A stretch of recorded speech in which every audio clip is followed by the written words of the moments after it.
Well, medicine is so much more than just preventing illness, and many people are taking control of their health and chasing what one doctor is calling optimal living. Here to explain is Dr. Ivan Rusilko. So thanks for being here. I was doing a little bit of research about you, and you call yourself a lifestyle doctor. So I want to know what that means and why you chose health and how you got into this field.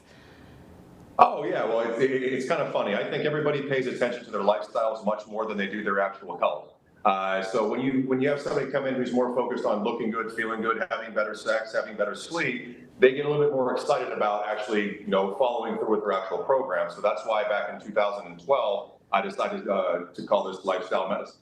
I think that's so true. So I've recently been getting really into golf, and if I had a doctor who was focused on like, let's work on your lower back strength, let's help like your intensity, Yeah. let's help let's help you sustain 18 holes and have your body feel good afterwards, I think that would make me much more motivated to see a doctor.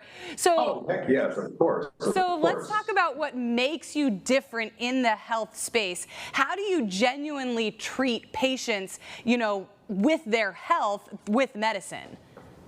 So again, I believe all medicine should be really, customized. We are all unique individuals, and that's what makes us beautiful. That's what makes us human. So what we really focus on is diagnostic testing. So when somebody comes in, look at everything from neurotransmitters to hormones to nutrition to toxins, things like mercury, candida. And what we do is we sit there and figure out what's actually stressing the system.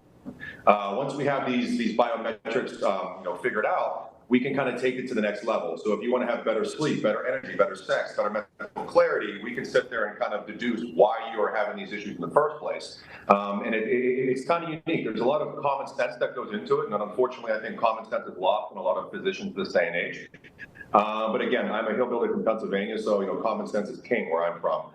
So it definitely kind of works out to sit there and really pay attention to what the patient is actually asking for and kind of giving them what they want.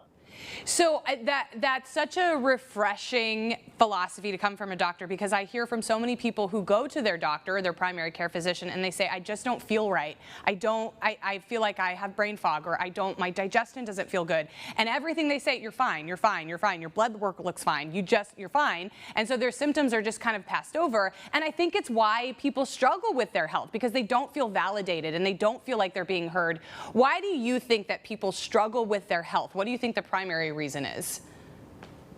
I think a lot of misinformation out there. I think everybody needs to realize that medicine is a business, as scary as that can be. And physicians are part of that actual business. So, you might go there and they might be subservient to the big pharma or the insurance companies or whatever. So they're relaying all the knowledge from that onto them. And now the patient doesn't get any counseling on things like nutrition or exercise or water intake, which is the best medicine. It's always focused on what pill to take, what surgery to have, and I don't blame people who don't really understand what their health is and can be. It's a terrifying thing in this country, especially for the third leading cause of death in the United States is medical error, which is terrifying. Yeah, and I'm always of the thought, I want to take care of my body in whatever natural way I can. I want to avoid pharmaceuticals if I can. But you actually are delving into a very interesting field. So you do ketamine therapy, and I've heard people talk about this. What is this?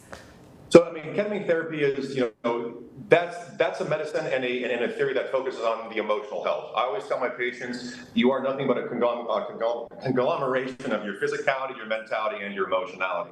The emotional aspect is something that we develop over the years of our life.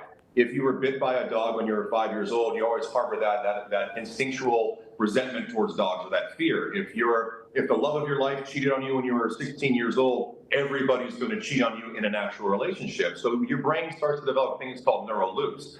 And what happens with ketamine kind of comes through and kind of puts fresh powder. So when you go skiing down your brain, you aren't following the same pathways as before. And it's the closest thing that I've seen in medicine. And I was the one who pioneered this in Miami Beach in South Florida. It's the closest thing to a magic bullet I've ever seen. We've had people who have stopped smoking after 20 years, after one treatment. We've had people who are suicidal ideation watch, walk out and ask me to go skydiving them afterwards. It's just fantastic. And if you want to take a look, you can literally research ketamine with any type of ailment, from cancer to COVID, and you'll see positive results because it basically allows people to exhale, to take a breath and to focus on them for once. We always want to make sure that this is under a doctor's supervision. But yes, I have heard people talk about, interrupting those patterns that your brain makes, because that is what we are all want to do. We want to continue those patterns consistently. But I also hear that you are not only a doctor, but you're an adventure freak. I can see some pictures behind you. So it's nice to know that our doctors have lives outside of that, and they want to help us pursue those dreams too. Talk to me about your adventure lifestyle. So it's unique because I think a lot of people come to me because, again, I am kind of a cowboy, I guess you would say, with everything that I do. But I try to live through my medicine. A lot of people know all the ins and outs of medicine. That's kind of what doctors are taught to do. But to actually portray that medicine through life experience, I think, is the most important part of what being a doctor is. I just got done giving a speech for my medical school on Monday. And the actual title of it was, be your patient's hero, because, patients and people come to a physician, come to a healthcare worker in their time of need. So if you're walking into an overweight doctor looking to lose weight, that just doesn't make too much sense.